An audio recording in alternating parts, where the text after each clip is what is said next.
Good morning students. આજે આપણે example 4.1 કરશું. Example 4.1 is the question: using Biot-Savart law, find the magnetic flux density B due to a circular coil carrying current I at a point on axis of the coil. તો જો એક coil લીધી છે, આપણે એક coil લીધી છે જેનો રેડિયસ a છે. ના આન્સર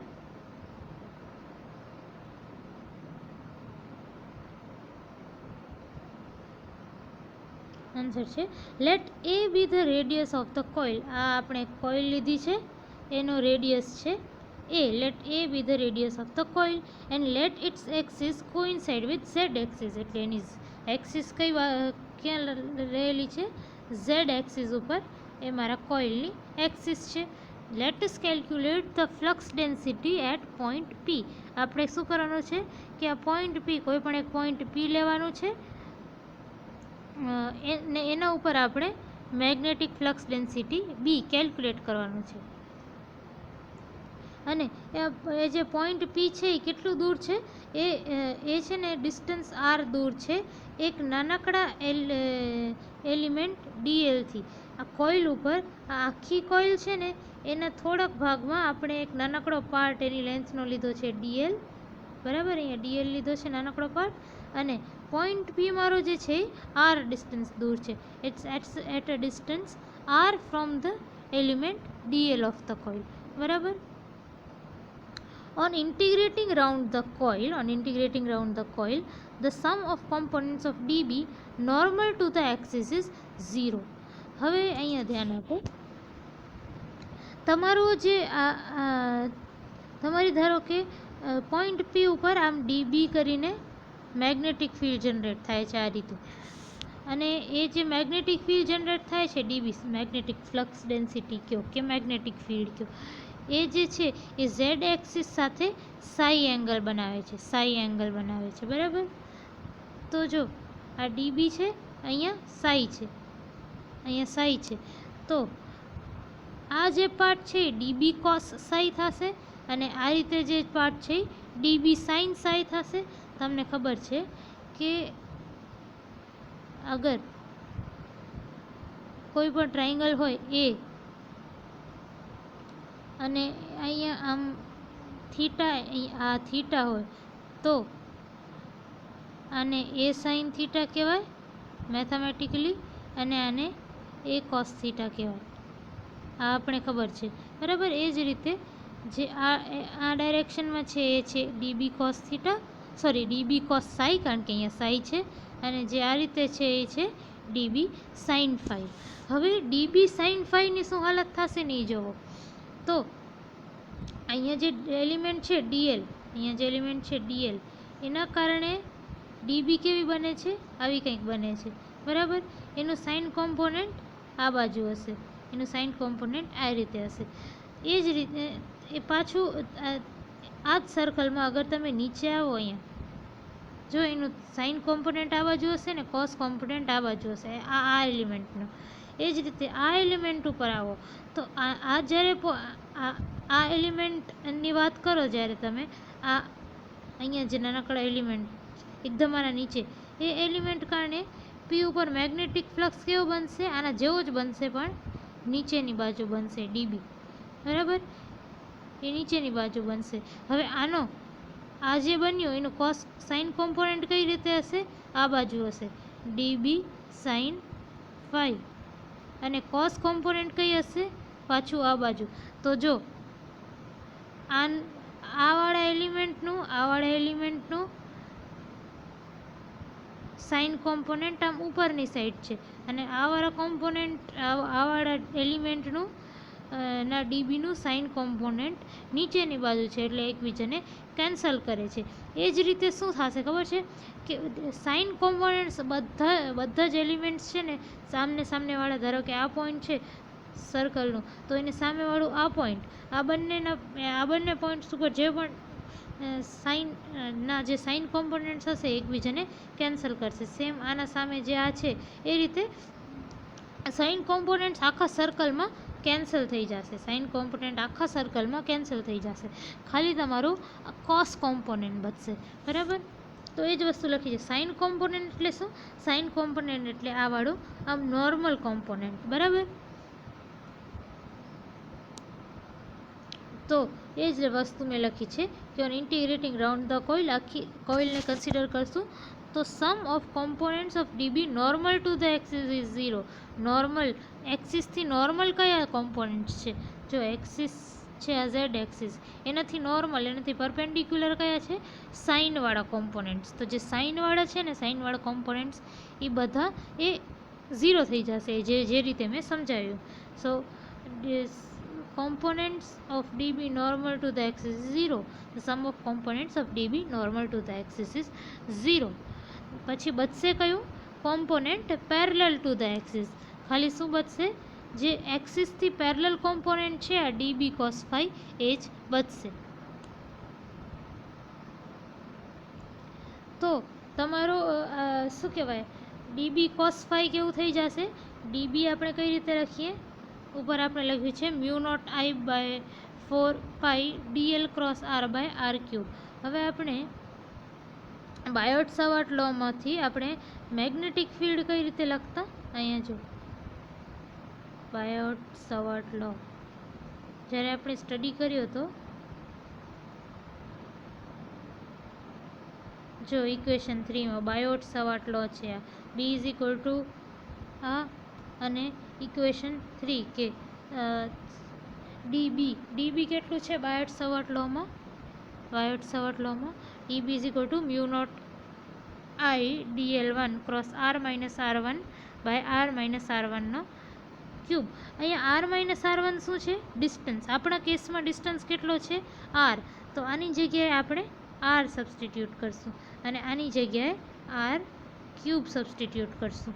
અને આપણા જ્યારે બાયોટ સવાર્ટ લો સ્ટડી કરતા હતા ત્યારે કરંટ કેવો હતો? I1. આપણા કેસમાં કરંટ કેટલો છે? I. બરાબર, અને DL1ની જગ્યાએ મારું એલિમેન્ટ કેવું છે? DL. તો મારો DB કેવો થઈ જશે? Mu naught by 4 I DL cross R by R cube. બરાબર, એ જ વસ્તુ યુઝ કરી છે.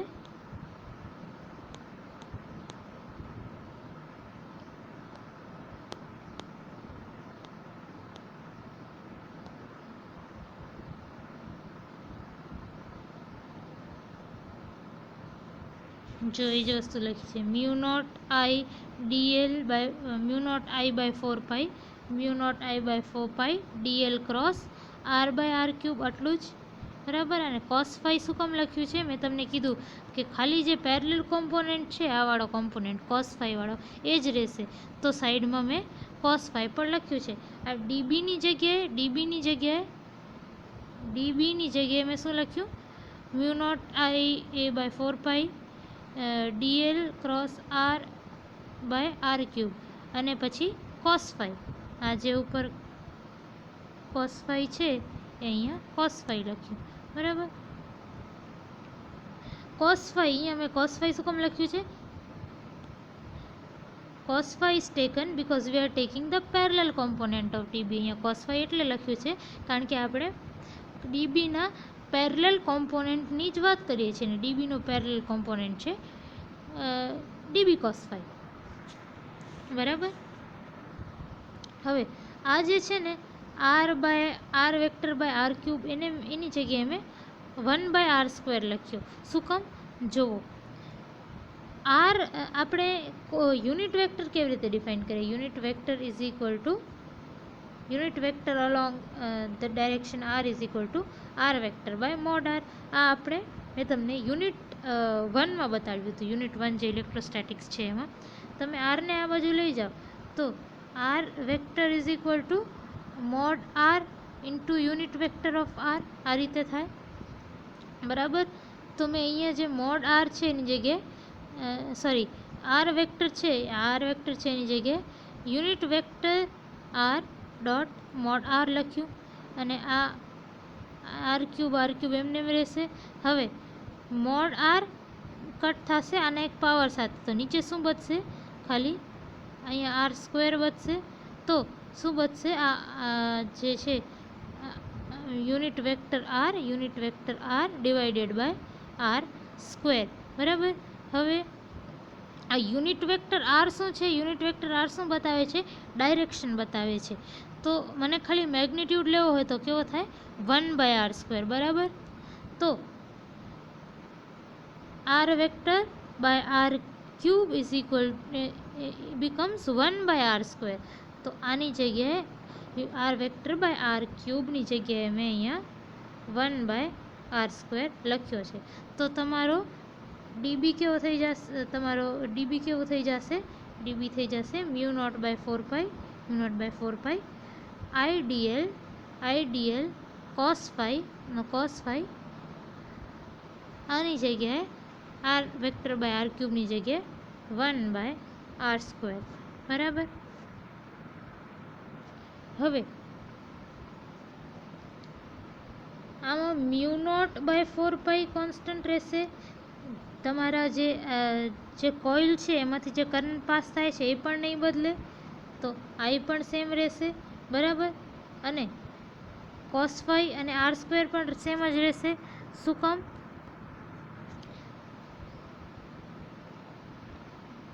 તો અહીંયા જુઓ તો ફાઈ તો સેમ જ છે, અને તો cos phi સેમ રહેશે, અને બીજું શું કોન્સ્ટન્ટ રહેશે? આર પણ કોન્સ્ટન્ટ રહેશે. કેમ?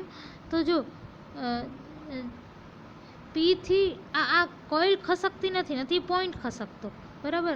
કોઇલ ખસકતી નથી, પોઈન્ટ ખસકતો, તો આર પણ કોન્સ્ટન્ટ રહેશે. તો એ બધું કોન્સ્ટન્ટ રહેશે, અને એને આપણે બારે લઈ આવશું. μ0I/4πr², અને આ cos phi ને પણ આપણે બારે લઈ આવશું નેક્સ્ટ સ્ટેપમાં. ઓકે. હવે આ ડીબી શું છે? Magnetic flux density due to a small element DL, બરાબર. તો આખી જે આ રીતે કોઇલ છે, આપણે આ જે નાનકડો આટલો એરિયા છે ડીએલ, એના કારણે આપણે ડીબી મળતું હતું. તો હવે આપણે આખી જે કોઇલ છે, આખી કોઇલનું આપણે શોધવું હોય, આખી કોઇલનું આપણે મેગ્નેટિક ફિલ્ડ શોધવું હોય તો શું કરવું પડે? ઇન્ટિગ્રેશન ઓફ ડીબી આટલાક નાના ભાગમાં જે મેગ્નેટિક ફિલ્ડ છે એને તમે ઇન્ટિગ્રેટ કરો તો આખા કોઇલના કારણે જે મેગ્નેટિક ફ્લક્સ ડેન્સિટી ઓર મેગ્નેટિક ફિલ્ડ છે એ આપણે મળી જાય. તો આપણે શું કરીએ છીએ? Integration of dB is equal two integration of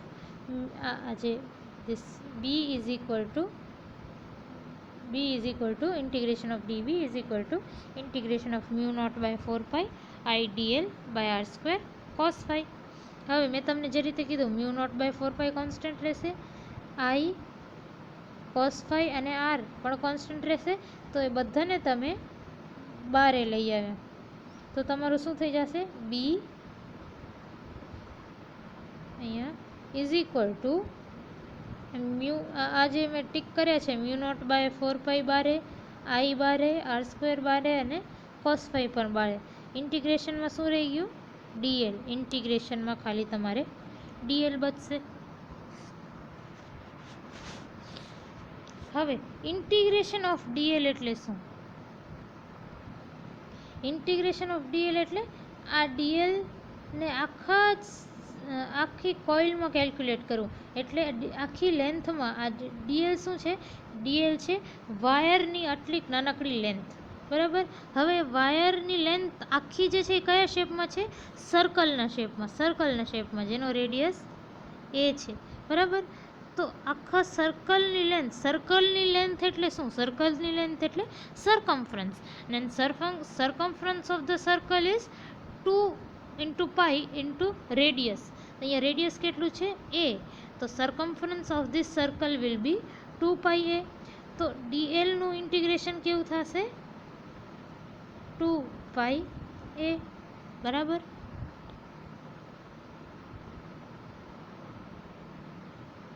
અહીંયા મેં ઇન્ટિગ્રેશન ઓફ ડીએલની જગ્યાએ 2πa લખ્યું. હવે આ 2 જે છે આના સાથે કટ થશે, અહીંયા 2 બચશે, આ પાઈ સાથે કટ થશે, બરાબર. તો તમારું બી કેવું બચશે? Mu naught I cos phi, mu naught I cos phi into a પણ વચ્ચે છે, ડિવાઇડેડ બાય 2r². ઓલરાઈટ. હવે કોસ ફાઈ શું થશે? જો ઇન ટ્રાયેંગલ એ બી પી. હવે આ ડાયાગ્રામ ઉપર ફરીથી આવીએ તો આ ટ્રાયેંગલ જુઓ, ટ્રાયેંગલ એ બી અને પી, આટલું ટ્રાયેંગલ ઉપર ફોકસ કરો. તો ટ્રાયેંગલ એ બી પી એનામાં કોસ ફાઈ શું થશે? આ ફાઈ છે ટ્રાયેંગલ એ બી પી આટલાકમાં જોવો તો ફાઈ ક્યાં આવે છે? અહીંયા આવે છે, અહીંયા ફાઈ આવે છે, બરાબર. તો કોસ ફાઈ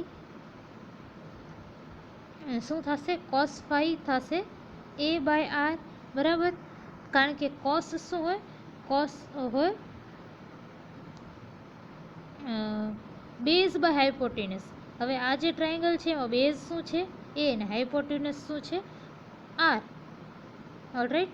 તો તમારો કોસ ફાઈ શું થશે? Cos phi is equal to cos of any angle is equal to base by hypotenuse, that is equal to a by r. તો એ જ વસ્તુ મેં અહીંયા લખી છે, cos phi is equal to a by r. હવે આ cos phi ની જગ્યાએ તમે a by r સબસ્ટિટ્યૂટ કરો તો તમારી મેગ્નેટિક ફિલ્ડ બી કેવી થઈ જશે? Mu naught I a by 2r² into a by r. હવે આ એ ને આ એ સ્ક્વેર બનશે, આ આર સ્ક્વેર ને આ આર એટલે r³ બનશે. તો તમારું બી કેવું થશે? બી થશે mu naught I a square by 2r².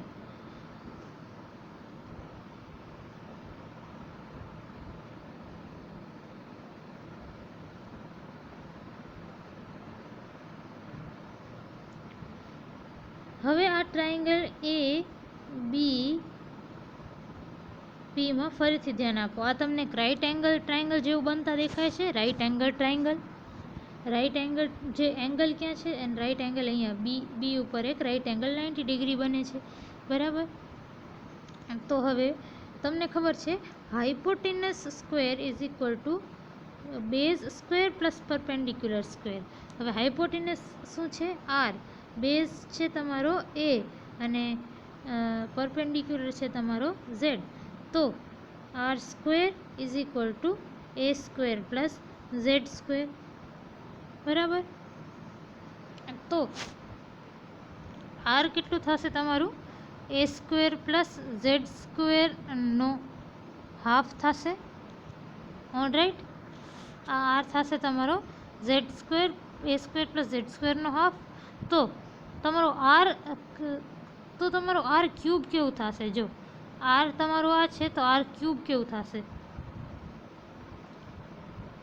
r³ will be equal to a² plus z² raise to 3/2 આવું થશે. r² આપણે હાઇપોટેનસ થિયરમ લગાવી, r² is equal two a² plus z². પછી આપણે એનાથી r કાઢ્યું, r જે છે આનો અંડરરૂટ હશે, z² પ્લસ a² નો અંડરરૂટ. તો r³ કેટલું થશે? a² plus z² raise to 3/2.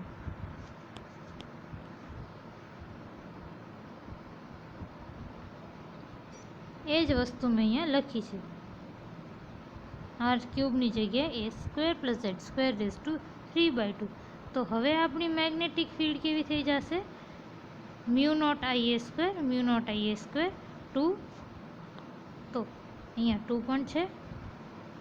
r³ ની જગ્યાએ a² plus z² raise to 3/2. અને this is the required magnetic field. આપણે જે ક્વેશ્ચનમાં જોતી હતી કે બાયોટ-સવાર્ટ લો વાપરી અને આપણે magnetic flux density due to a circular coil carrying current.